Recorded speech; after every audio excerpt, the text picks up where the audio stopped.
ఇంకొక పక్కన మీరు చూస్తే మొత్తం 2019-24 బడ్జెట్లో పెట్టింది 4,000 కోట్లు, ఖర్చు పెట్టింది 980 కోట్లు. ఈరోజు 900 కోట్ల పునరావాసంకే మీకు ఇస్తున్నా, ప్రాజెక్టుకి ఇంకొక 3,000 కోట్లు ఖర్చు పెడుతున్నాం. ఏ పని చేయలేదు, నిర్వాసులకు పరిహారం ఇవ్వలేదు, పునరావాసకాలు నిర్మించలేదు, సొరంగాల్లో తవ్విన మట్టిని కూడా తీయలేదు, లైనింగ్ పనులు పూర్తి కాలేదు, ఫీడర్ కాలువ పరిస్థితి అధ్వానంగా తయారైంది. అన్నింటికంటే టనల్ 2లో బోరి రెక్కపోయింది, మెషిన్ రెక్కపోయింది, అది కూడా తీయకుండా ఇనాగరేట్ చేశారు. అంటే ఎంత భయంకరమైన పరిస్థితి మీరు గుర్తుపెట్టుకోవాలి. అప్పటికే ఇంకొక పక్కన చూస్తే నేను ఆ రోజు 19 ఎలక్షన్స్ కంటే ముందు 18.8 కిలోమీటర్లు టన్నల్ 1లో ఉంటే 16 మీటర్లు 16 కిలోమీటర్లు పూర్తి చేశాం. అంటే 2.8 కిలోమీటర్సే పెండింగ్ ఉంది. అప్పటికే కాంట్రాక్టులో కొన్ని విభేదాలు వచ్చాయి. అప్పటికే చేయకపోతే అందరిని పిలిపించి కోర్టు పోతే కూడా చెప్పి సమన్వయం చేసి పనులన్నీ కూడా ట్రాక్లో పెడితే అక్కడి నుంచి వీళ్ళు చేసిన పని చాలా దుర్మార్గంగా చేసే పరిస్థితికి వచ్చారు. ఏది ఏమైనా మీకు ఒక్కటే కోరుతున్నాం, ఈరోజు 7,225 మంది నిర్వాసితులున్నారు. ఒకరిద్దరు కాదు, ఇది ఒక పెద్ద నెంబర్. ప్రతి ఒక్కరి వెనకాన ఒక విషాద గాథ ఉంటుంది. ఏదో మీ ఊర్లో ఉన్నారు, తరతరాలుగా ఉన్నారు, 1 ఎకరా 2 ఎకరాలు 3 ఎకరాల భూమి ఉంది, ఒక గేదెలు 2 3 పట్టుకున్నారు, పిల్లల్ని చదివించుకొని బతుకుతున్నారు. అలాంటప్పుడు ఉన్న పళంగా మీరు వేరే ఊరికి పోవాలి. ఎంతున్నా వేరే ఊరు అన్నప్పుడు మీలో కూడా కొన్ని సందేహాలుంటాయి. ఏంటి మనం పోవాలన్నా, ఇన్నేళ్లున్నాం అనే బాధ కూడా ఉంటుంది. అలాంటి సమయంలో ఈ ప్రాజెక్టు వల్ల దగ్గర కొన్ని లక్షల మంది 4-5 జిల్లాల్లో బాగుపడతారు. వాళ్ళు బాగుపడినప్పుడు ఆనందంగా ఉంటారు. కానీ నష్టపోయిన రైతాంగం కూడా ఆనందంగా ఉండేట్టుగా చేయడం ప్రభుత్వాల ప్రధాన బాధ్యత. నేను ఈ విషయం పదే చెప్తున్నా. మీరు ఒక్కసారి చూస్తే నేను హైదరాబాద్లో ఎయిర్పోర్ట్ కట్టాను. 5,000 ఎకరాలు తీసుకున్నాను. 5,000 ఎకరాలు తీసుకొని వాళ్ళందరికీ చెప్పాను, లిబరల్గా కాంపన్సేషన్ ఇస్తా, మీరు పక్కనే భూములు కొనుక్కోండి, ఇక్కడ విమానాశ్రయం వస్తుంది, మీ భూములకు విలువ పెరుగుతుంది, మీ జీవితాలు బాగుపడతాయని చెప్తే నన్ను నమ్మి చేశారు. అందరూ కూడా కోటీశ్వరులు అయ్యారు. ఒకరు కాదు, మొత్తం ఆ చుట్టుపక్కల ఉన్న వాళ్ళందరూ ఎకరా ఉంటే ఇప్పుడు మొన్న ఒక ఆక్షన్ వేస్తే మామూలు డబ్బులు కాదు, అది 225 కోట్లకు పోయింది ఒక ఎకరా. అంటే అభివృద్ధి చేస్తేనే ఆదాయం వస్తుంది. ఈరోజు మనం ఇక్కడ ఉన్నాం, వెలుగొండ ప్రాజెక్ట్ వస్తానే ఈ 4 జిల్లాల భూములకు రెక్కలు వస్తాయి. ఆ విషయం మీరు గుర్తుపెట్టుకోవాల్సింది. విలువ పెరుగుతుంది, ఎందుకంటే నీళ్లు వచ్చినప్పుడు దాని విలువ పెరుగుతుంది. ఒక ఇండస్ట్రీ వస్తే దానివల్ల అదనంగా వస్తుంది.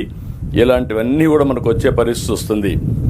ఇంతమంది ఉంటే, మీరు ఇంతమంది బాధపడితే 26 మందికి ఇచ్చినట్టు ఇచ్చి, ఇప్పుడే తమ్ముడు చెప్పినట్టు మీరు వచ్చి మీ బాధలు చెప్పుకోవాలంటే మీ కష్టాల్లో భాగం పంచుకోకుండా కనీసం నిర్మోహమాటంగా లాఠీ చార్జ్ చేపించి మీ మీద దౌర్జన్యాలు చేశారంటే ఎలాంటి విషయాల్లో మీరు గుర్తుపెట్టుకోవాల్సిన అవసరం ఉంది.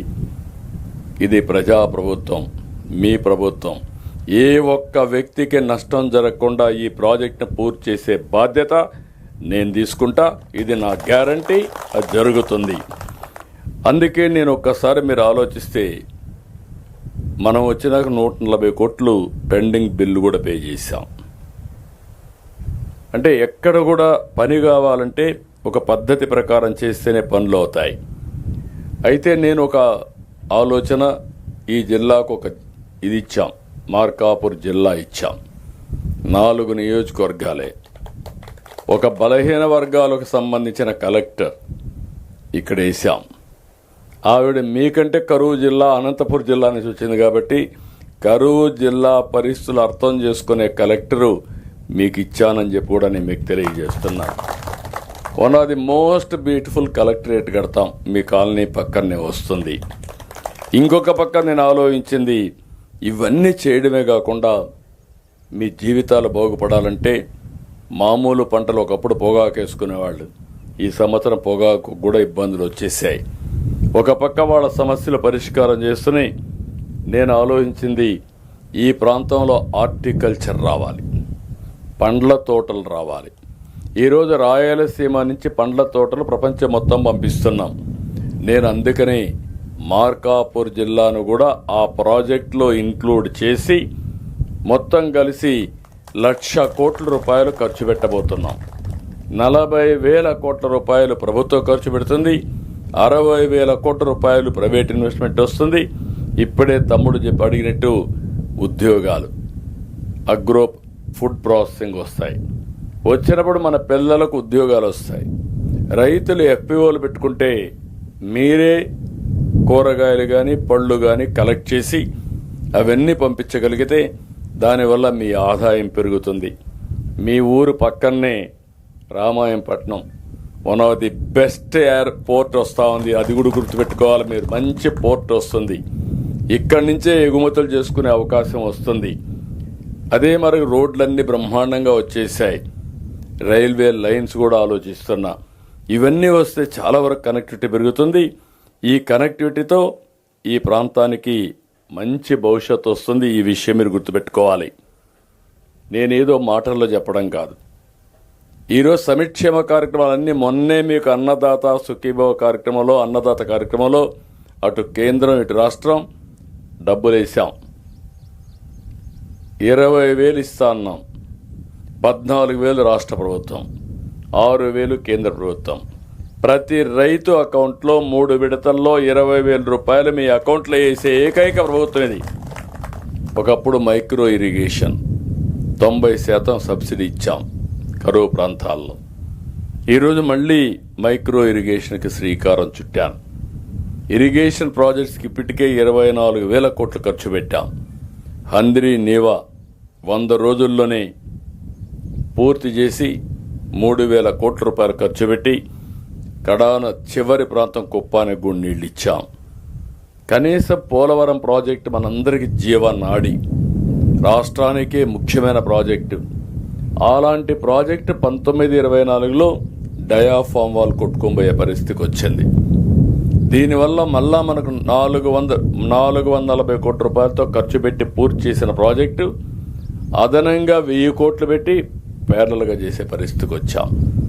మీరు గుర్తుపెట్టుకోవాల్సింది, ఇది మాకెందుకు, మాకేమవుతుంది అనే ధీమాతో మీరుంటే ఒక రాజకీయ పార్టీ, ఒక ముఖ్యమంత్రి మీ జీవితాలు మార్చగలుగుతారు. మీ జీవితాలను నాశనం చేసే శక్తి కూడా వ్యక్తులకు ఉంటుంది, రాజకీయ పార్టీకి ఉంటుంది. ఈరోజు నేను చూస్తున్నా